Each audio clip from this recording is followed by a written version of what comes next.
بسم اللہ الرحمن الرحیم۔ السلام علیکم دوستو، میں تو فزیکلی آپسیٹ ہو چکا ہوں، اس لیے آپ کی خدمت میں شاید دیوتا لے کر حاضر نہ ہو سکوں، لیکن آپ کی محبت کو دیکھتے ہوئے ایک پیارے سے انسان کو آپ کی خدمت کے لیے عرض کیا ہے جسے انہوں نے قبول کر لیا۔ ڈاکٹر انیب صاحب کا ایڈوانس میں شکریہ ادا کرتا ہوں، انہوں نے میری ریکویسٹ پر آپ دوستوں کی خدمت کرنے کے عہد کا اظہار کیا اور میں امید کرتا ہوں کہ آپ دوست بھی ان کی اہلیت کے مطابق بلکہ اس سے بھی بڑھ کر ان کی عزت افزائی کریں گے۔ میری طرف سے ڈاکٹر انیب کی آواز کی شکل میں آپ کو ایک تحفہ پیش ہے، انشاءاللہ امید ہے آپ قبول فرمائیں گے۔ آپ کا تہہ دل سے مشکور، ایک عاجز انسان جس کا فخر ہے آپ دوستوں کی محبت اور اب دوستوں کا انتہائی تہہ دل سے شکریہ۔ گمنام ہیرو کے معزز ناظرین، السلام علیکم۔ آئیے چلتے ہیں کہانی کی طرف۔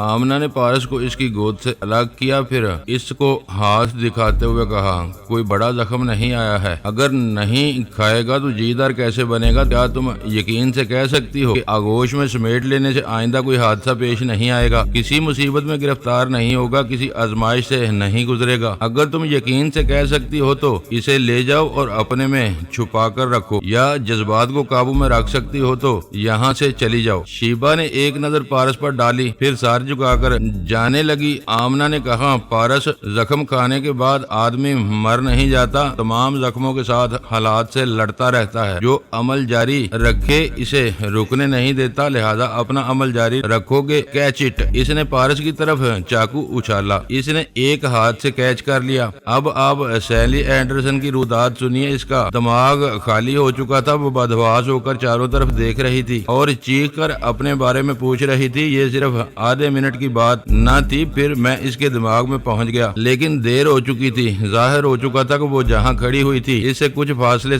پر ایک بڑا سا آئینہ تھا، جس پر نظر پڑتے ہی وہ چیخ کر پیچھے ہٹ گئی، پھر آگے بڑھ کر آئینے میں اپنے چہرے کو ٹٹولتے ہوئے دیکھ رہی تھی اور کہہ رہی تھی، یہ میں نہیں ہوں، یہ میرا چہرہ کیسے بدل گیا ہے، میں نہیں ہوں، مجھے کیا ہو گیا ہے؟ یہ کہتے ہی وہ چکرا کر گر پڑی تھی۔ کتنے ہی فوجی افسران جوان دوڑتے ہوئے آئے تھے، اسے چاروں طرف سے گھیر لیا تھا تاکہ دوسرے لوگ قریب نہ پہنچ سکیں۔ ایک افسر فرش پر جھک کر اسے اٹھا رہا تھا اور جھنجھوڑ کر پوچھ رہا تھا، مس، کیا بات ہے، تمہیں کیا ہو گیا ہے؟ ایسے وقت میں پہنچ گیا تھا، مگر بات بگڑ چکی تھی۔ فوجی افسران اور دوسرے لوگوں نے صاف طور سے دیکھا تھا کہ وہ آئینہ دیکھ کر گھبرا رہی ہے اور اپنے موجودہ چہرے سے انکار کر رہی ہے۔ ایسے میں اس کے دماغ پر قبضہ جمانا اور اسے پھر مس میری کی حیثیت سے بولنے پر مجبور کرنا تو بات نہیں بن سکتی تھی۔ میں نے سونیا کے پاس آ کر کہا، سیلی ظاہر ہو چکی ہے، محتاط رہو، میں ریڈ پاور کے ایجنٹوں سے مل کر آتا ہوں۔ سونیا پائلٹ جیکب کے ساتھ ایک چھوٹے سے بنگلے میں پہنچ گئی تھی۔ تل ابید میں ریڈ پاور کے 4 ایجنٹ تھے، 2 جوان لڑکیاں اور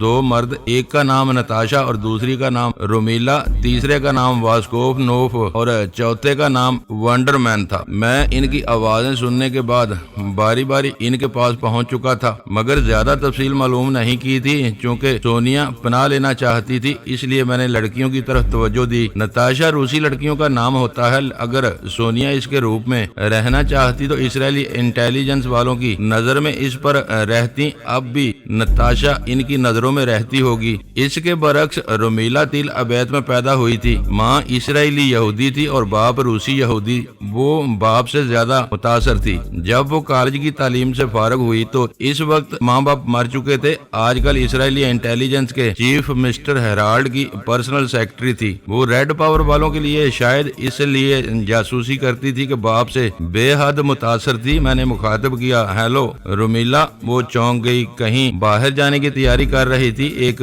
لمحے کے لیے ساکت ہو گئی، پھر میں نے کہا، میں فرحاد علی تیمور بول رہا ہوں۔ وہ زیر لب مسکرائی، پھر سنجیدہ ہو کر بولی، میں کیسے یقین کر لوں گی؟ میں نے کہا، فرحاد آن زیرو چینل۔ وہ خوش ہو کر بولی، میں خوش آمدید کہتی ہوں، تھوڑی دیر پہلے ہمیں کوڈ ورڈز کے ذریعے معلوم ہو چکا ہے، میں تمہارا انتظار کر رہی تھی، میرے لائق کوئی خدمت ہے؟ خدمت ہی خدمت ہے۔ کیا تم اس کوارٹر میں تنہا رہتی ہو؟